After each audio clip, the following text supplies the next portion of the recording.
Bismillahirrahmanirrahim. Assalamualaikum warahmatullahi wabarakatuh. Alhamdulillahirabbil alamin. Allahumma shalli ala Muhammad wa ala ali Muhammad. Apa kabar teman-teman semuanya? Bertemu lagi dengan saya di channel Mahkota Hati. Seperti biasa ya, sebelum materi jangan lupa tuliskan doa terbaik Anda di kolom komentar. Itu selalu saya ingatkan teman-teman semuanya. Apapun yang menjadi hajat Anda, tuliskan aja. Tuliskan teman-teman semuanya. Pengen utang lunas, pengen mobil, pengen umroh, pengen haji, pengen apapun, tuliskan teman-teman semuanya. Udah jangan berpikir dari mana jalannya apa ya, yang penting tuliskan. Makin kita banyak berdoa, makin banyak kita minta kepada Allah, insya Allah doa kita itu akan cepat dikabulkan oleh Allah Subhanahu Wa Taala. Insya Allah teman-teman semua. Ya, langsung ke materi ya. Hari ini saya ingin bahas tentang pasrah teman-teman semuanya. Pasrah ini menurut saya itu adalah level tertinggi menurut saya. Bukan tertinggi sih, maksudnya ya bagian dari sulit, tertinggi dan ampuh banget. Tapi untuk meraih pasrah ini nggak mudah teman-teman saya, sangat berat. Tapi sebelum ke materi ya, tadi lebih jauh saya ingin kilas balik dulu tentang sejarah, tentang ilmu pasrahnya seorang nabi itu bagaimana. Kita belajar pada dua nabi aja deh. Nabi Musa ketika dia dikejar tentara Fir'aun, dan Nabi Yunus ketika dia berada di dalam perut ikan. Ini selalu saya sampaikan di kajian-kajian saya, di video-video saya. Kenapa? Karena dari dua nabi ini, ya bukan yang lainnya tidak, ya Nabi Muhammad pastinya juga, tapi di dua nabi itu benar-benar menjadi penyemangat saya, kekuatan saya bahwa Nabi aja diuji. Kemudian Nabi aja ketika dalam masalah bisa selamat, ditolong sama Allah. Masa kita enggak gitu. Walaupun ada yang bilang kita kan bukan Nabi Pak, kita kan manusia biasa. Ya itu alasan-alasan klasik lah menurut saya. Coba deh lihat teman-teman semuanya Nabi Musa. Ketika dia dikejar tentara Fir'aun, ya kan, mentok gitu. Di depan lautan, di belakang tentara Fir'aun. Yang saat itu ancamannya adalah nyawa mereka ya. Mereka pasti dibunuh, sampai itu pengikut-pengikutnya itu, pengikut Nabi Musa itu sudah apa ya, dengan berbagai cara mereka berpikir ya dalam kisahnya itu menyalahkan Nabi Musa, kemudian mereka menganggap kita akan mati segala macamnya. Tapi yang terjadi apa ketika berada di posisi Nabi Musa, dia selalu katakan bahwa Allah bersama aku. Allah bersama kita semuanya, pasti diselamatkan sama Allah. Nah itu nggak pakai logika lagi teman-teman semua. Coba deh pikir, di depan tuh lautan, di belakang tentara Nabi Musa. Kalau dipikir mau gimana? Di depan salah, di belakang salah. Udah bener-bener mentok, pol total. Nggak ngerti lagi harus kemana. Ke kanan, ke kiri nggak bisa lagi. Akhirnya apa yang terjadi? Karena kepasrahan dia kepada Allah, keyakinan dia pada Allah, Allah pun memberikan petunjuk, signal kepada dirinya untuk membukakan tongkat ke lautan, sehingga laut itu terbelah, akhirnya mereka selamat. Ya kira-kira singkatnya begitu. Nabi Yunus juga teman-teman, coba lihat tuh ketika dia dalam perut ikan. Saya berkali-kali saya sampaikan nih, sesak, pengap, sempit, ya gelap, semuanya jadi satu di situ ketika berada dalam perut ikan. Apa yang dia minta? Ampunan pada Allah.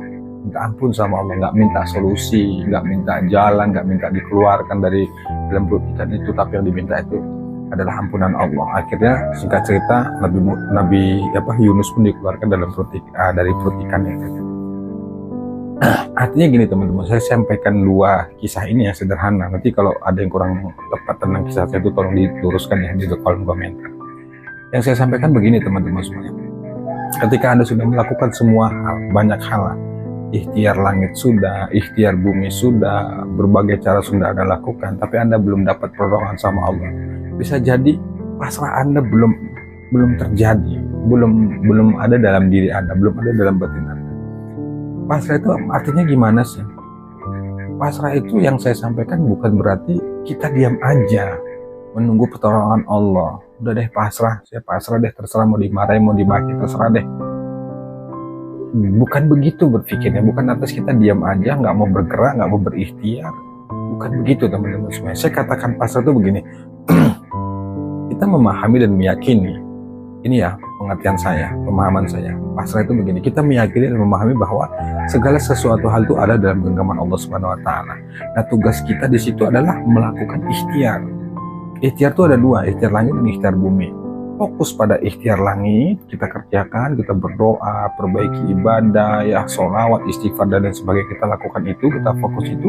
Juga kita bergerak dengan sungguh-sungguh, punya strategi untuk melakukan ikhtiar dunia juga. Nah setelah itu serahkan semuanya pada Allah. Nah letak pasrahnya di mana? Letak pasrahnya itu begini.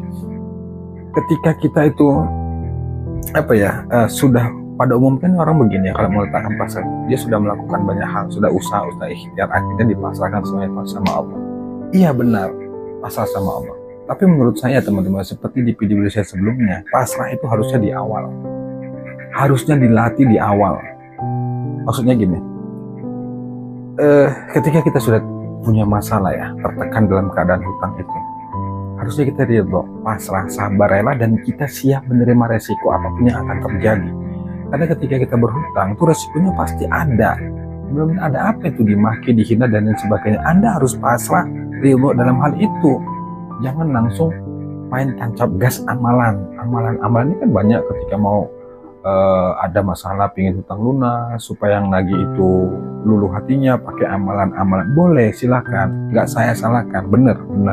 Dan itu salah satu ikhtiar juga yang bisa dilakukan. Tapi kadang-kadang yang jadi yang sering faktanya ya, termasuk saya dulu juga dan termasuk teman-teman yang bertanya saya, banyak juga tuh yang bertanya tuh begini, Pak, saya sudah ngamalin semuanya tapi kok pertolongan Allah belum datang ya. Saya pingin banget hutang saya lunas cepet.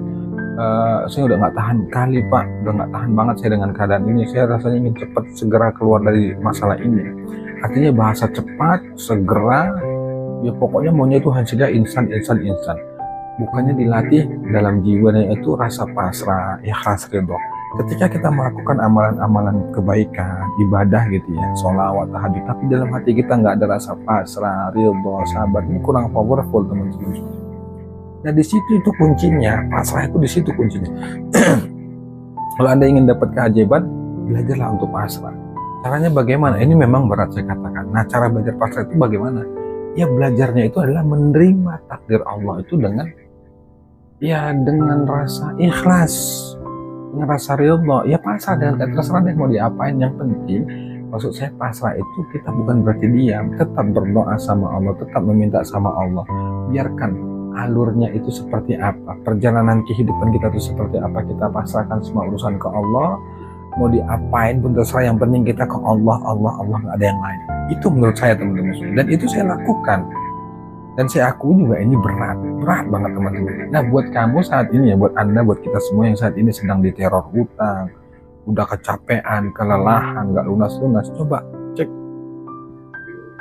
cek hati kita ini, rasa ikhlas menerima ridhonya sudah ada belum? Itu dulu letakkan di awal. Baru setelah kita ngomong, oh iya ya, ini akibat salah saya, pastinya resiko ada, pasti dimaki, pasti dihina. Ya udah, bismillah ya Allah, berpasrahkan segalanya padamu, hamba ingin selesaikan masalah ini bersamamu ya Allah, la haula wala quwata illa billah. Baru Anda masuk pada amalan itu, tata itu amalan, istighfar, bersolawat ya, kemudian banyak baca Quran dan ibadah-ibadah yang lainnya. Nah kalau itu yang kita lakukan, insya Allah pelan-pelan nanti kita akan tidak begitu kesulitan menghadapi selanjutnya. Misalnya kita sudah memahami bahwa kita ini udah pasrah sama Allah. Ketika kita punya masalah hutang, pastinya kita dimaki dia. Nah kita ketika ke depannya itu menghadapi itu, kita dimarahi, kita dimaki, kita sudah siapkan mental di awal bahwa ya ini resikonya. Ya Allah makasih, ya Allah mudah-mudahan jadi jalan ampunan, ya Allah pokoknya udah ya Allah semuanya. Tapi kita letakkan pasrahnya di depan. Nah sehingga pun ketika kita beramal, melakukan istighfar, mengamalkan sholawat dan banyak amal-amalnya, nah alhamdulillah nanti pelan-pelan itu Allah akan buka jalan. Kenapa? Karena kita sudah memahami kuncinya di awal. Itu apa? Pasrah teman-teman semuanya. Ya banyak juga alasan tuh Pak, tapi ini rumah bukan rumah saya, ini rumah orang tua saya. Gimana nanti kalau dilelang, gimana nanti ini, gimana, itu banyak banget yang saya. Kan saya bilang belum tentu teman-teman semuanya. Belum tentu tuh yang kita takutkan, yang kita pikirkan tuh terjadi, belum tentu. Pokoknya yang penting itu ke Allah, libatin ke Allah, letakkan itu pasrah di depan, belajar menerima, ikhlas, ridho. Meskipun ini berat saya katakan, tapi nggak ada cara lain, ya memang harus ke sana, harus belajar seperti itu. Baru masuk pada amalan. Karena di awal itu kita sudah memahami, ya sudah kita pegang tuh kuncinya, kunci pasrah tuh, ridho, menerima, ikhlas. Di sana tuh nanti kita ketemu jalannya. Coba deh teman-teman semua, lakukan itu pelan-pelan ya. Nah cara melatihnya itu tadi, udah terima aja tuh masalah.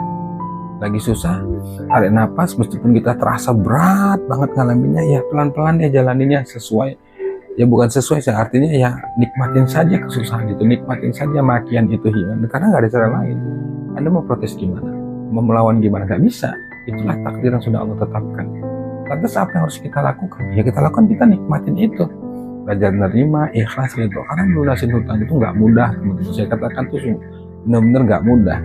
Banyak proses, banyak hal yang harus kita lalui, hinaan, cacian, kebingungan, ketakutan, semuanya itu akan terjadi pada diri kita. Makanya butuh proses yang ya lumayan panjang untuk bisa keluar dari masalah itu. Tergantung bagaimana kesiapan mental kita, semangat ibadah kita, itu tergantung itu semuanya, dan keyakinan kita kepada Allah Subhanahu Wa Taala, bentuk pertolongannya, kemudian yakin bahwa Allah itu membantu dan sebagainya, itu sangat sangat berpengaruh, teman-teman. Banyak hal yang harus diperbaiki ketika kita memang benar-benar ingin keluar dari hutang. Itu dia, teman-teman semuanya. Mudah-mudahan paham ya, mudah-mudahan paham, dan saya tetap doakan semoga teman-teman yang saat ini sedang berhutang hutangnya lunas dan dimudahkan sama Allah Subhanahu Wa Taala. Wallahu a'lam bishawab. Assalamualaikum warahmatullahi wabarakatuh.